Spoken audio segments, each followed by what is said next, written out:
tell me about the infinite game. Yeah. And what are the issues that you had that led to the wisdom in the infinite game? So I'm an idealist. I'm an optimist, and the problem is we all live in a world in which the overwhelming pressures are on us to make the numbers, hit the target, whatever it is. We're all very finite, and it feels wrong to me, but I can't tell you why. It just doesn't how can I tell that person that that's wrong, that there's another way of seeing the world when that's the way the world works? Almost all business is based on quarterly annual results. We hit targets. Most people are incentivized based on if you hit your numbers by a certain date. Neglecting the fact that both those targets and those dates are arbitrary. Somebody picked a number, and usually it's 1 year because that's when we pay taxes. That's pretty much it. And it was I tripped over this idea, like I trip over all my ideas. There's a James Carse, who's a NYU theologian, retired now. He wrote a little book in 1986 called Finite and Infinite Games, and it proposed that there are these two types of games: finite games and infinite games. A finite game is defined as known players, fixed rules, and agreed upon objectives. Baseball, and the purpose is to win, right? Then you have infinite games, which are defined as known and unknown players. The rules are changeable, and the objective is to perpetuate the game and to stay in it as long as possible. And so we are all unwitting players in infinite games. So for example, there's no such thing as being number one in marriage. There's no such thing as being the winner in friendship. There's no such thing as winning national politics, and there's no such thing as winning education or winning your career, and there's definitely no such thing as winning business, right? I'm the winner of business. It doesn't exist because there's no end, right? There is no finish line. But if we listen to the language of most leaders, they talk about being the best, being number one, and beating their competition. There's no agreed upon metrics, and there's no agreed upon timeframes. So it's not true. And so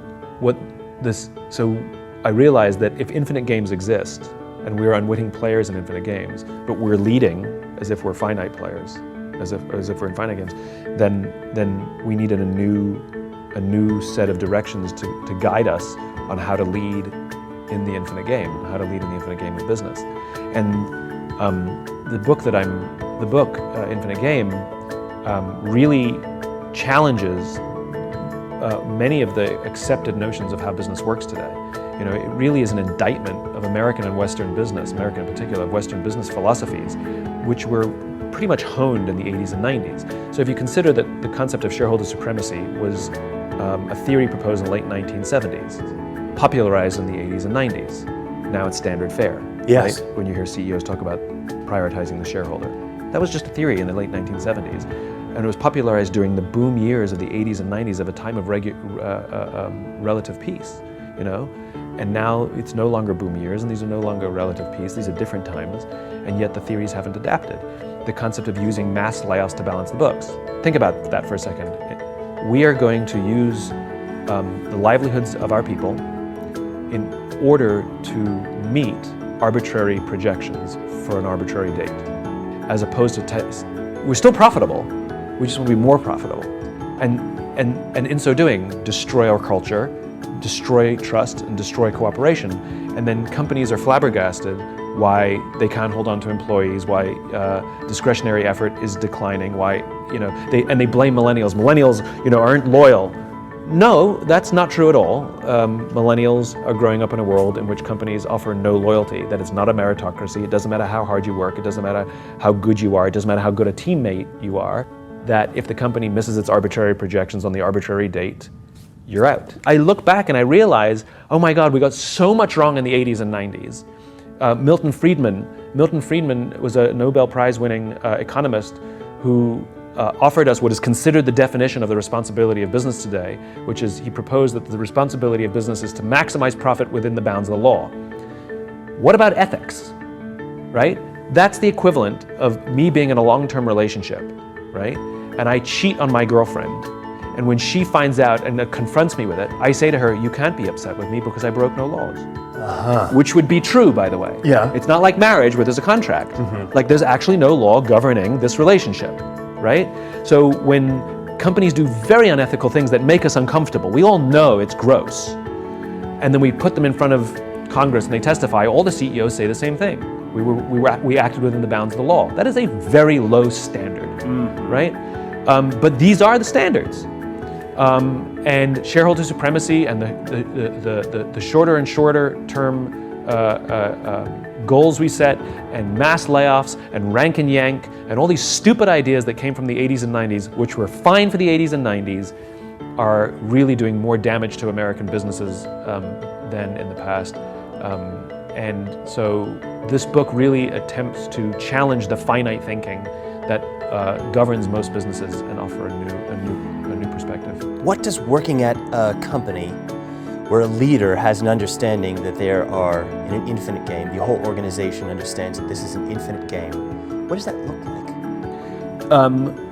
If a company leads based on the infinite game, what you will find is that there's a sense of cause at the heart of the company. It's not about being the biggest or being the best, because we accept that there's no such thing. Right. There's the sense of winning, like there's a sense of progress and moving forwards, advancement. I would call it adherence to the cause and advancement of the cause. There's a sense of advancing, but there's no sense like we're gonna be the best or we are the best, because everything's temporary, right?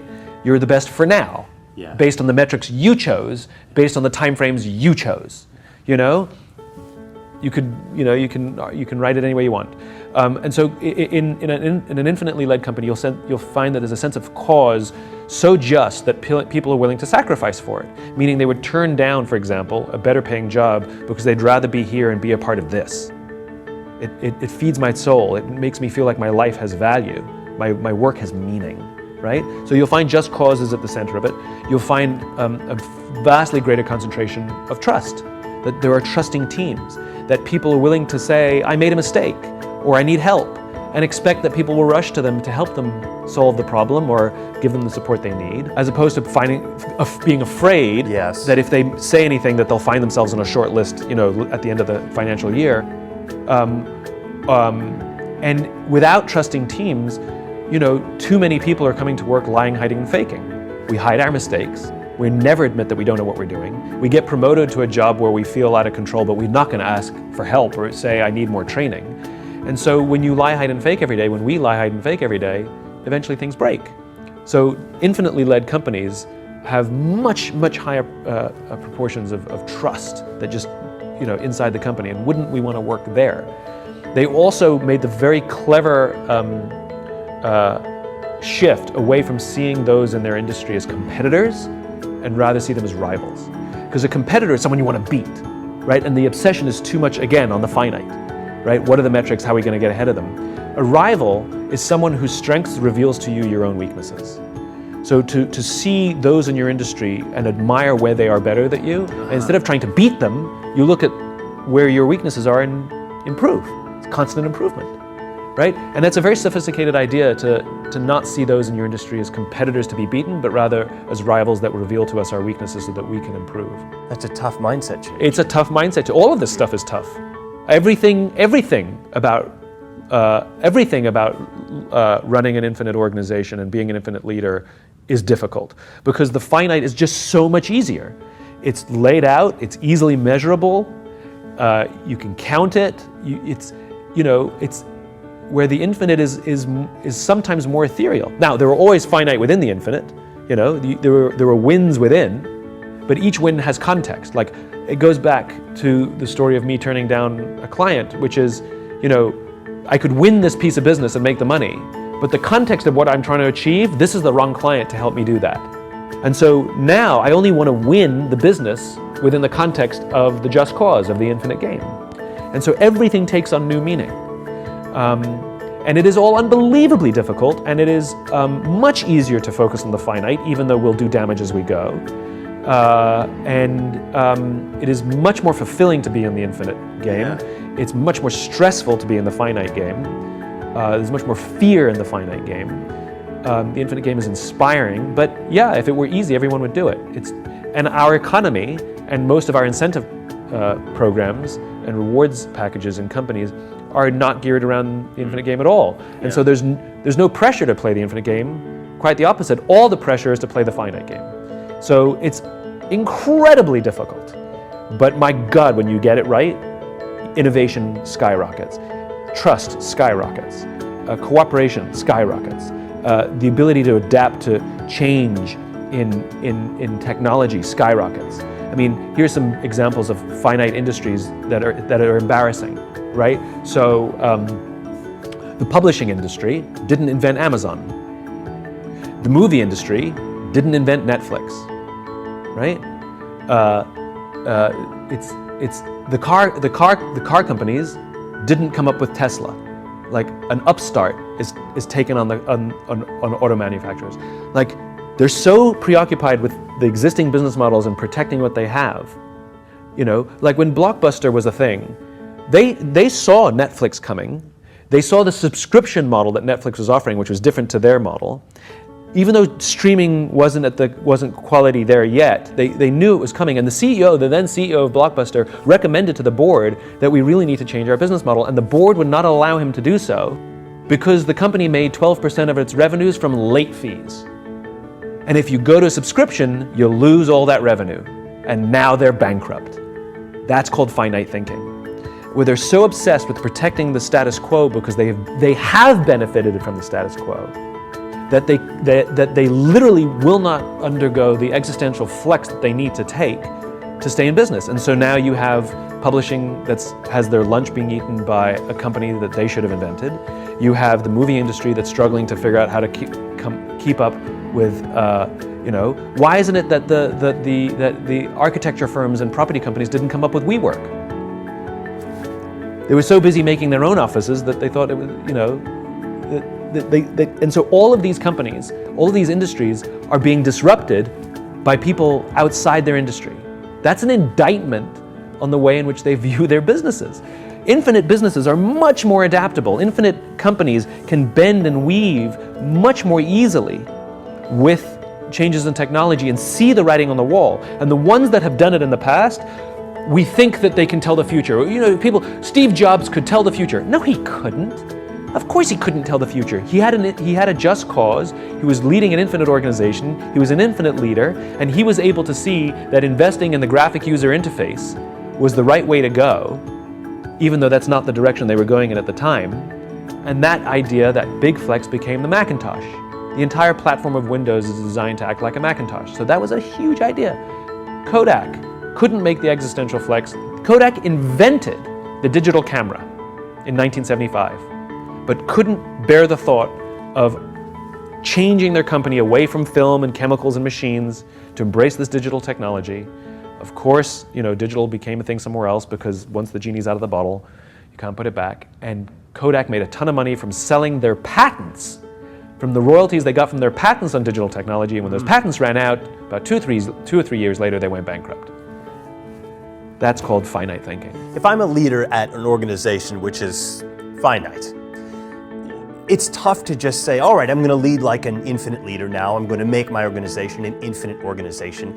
Are there sort of practical steps that one can go through as opposed to just saying, like, think differently? Yeah, of course. Of course. This is where James Carse articulated this original concept of the finite and infinite. And what I hope to do is take his basic premise, which is a perspective of the world, and offer steps in which we can actually take to lead within this infinite world.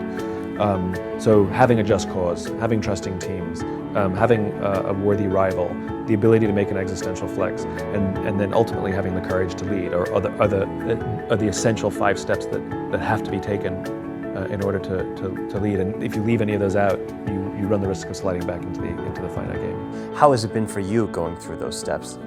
Some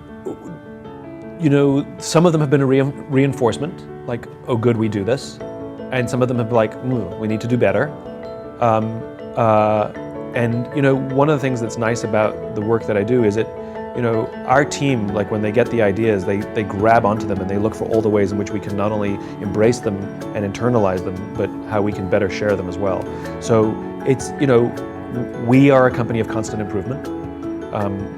We don't have any illusions that we're the best, but we're trying to be better every day.